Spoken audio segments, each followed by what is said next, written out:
نبی سے جو ہو بیگانہ اسے دل سے جدا کر دو۔ میں اکثر تقریروں میں اس وقت یہ کہتا ہوں کہ اس وقت سب سے مشکل کام کیا ہے جانتے ہیں؟ سب سے مشکل کام کسی سینٹ سے آپ 1,00,000 کی فرمائش کیجئے، ہو سکتا ہے وہ آپ کو 5,00,000 دے دے اور اس کو بھاری نہ گزرے۔ کسی بڑے سے بڑے عالم سے آپ کہیے حضور اس ٹاپک پر کتاب لکھ دیجئے، وہ 1 نہیں 4 کتاب لکھ سکتا ہے۔ بخاری شریف کی شرح لکھ دیجئے، ہو سکتا ہے سیاہ ستہ کی وہ شرح لکھ دے۔ یہ تو آسان ہے، مگر کسی سیٹھ کا، کسی عالم کا اگر رشتہ دار کوئی بدعقیدہ ہو اور کہیے کہ اس کو چھوڑ دیجئے تو یہ بہت مشکل ہے، یہ کام بہت مشکل ہے۔ بڑے بڑے لوگوں کو کہا جاتا ہے پکے سنی بنتے ہیں، لیکن جب بات یہاں پر آ کر کے رکتی ہے تو اس میں وہ کمزور نظر آتے ہیں، کمزور ہو جاتے ہیں۔ کیا بتائیں بیٹا ہے، کیا بتائیں بھائی ہے، کیا بتائیں چچا ہے، کیا بتائیں بھتیجا ہے، چھوڑے کیسے، کس کی جنگ مول لیں۔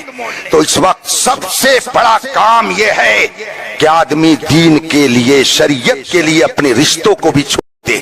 یہ خوبی سب کے اندر نہیں ہوتی ہے۔ تاج الشریعہ اگر کہتے تھے کہ نبی سے جو ہو بیگانہ اسے دل سے جدا کر دو، پدر مادر برادر جان و مال ان پر فدا کر دو، یہ تاج الشریعہ صرف شعر ہی میں نہیں کہتے تھے، بلکہ تاج الشریعہ کی عملی زندگی بھی اسی کے مطابق تھی۔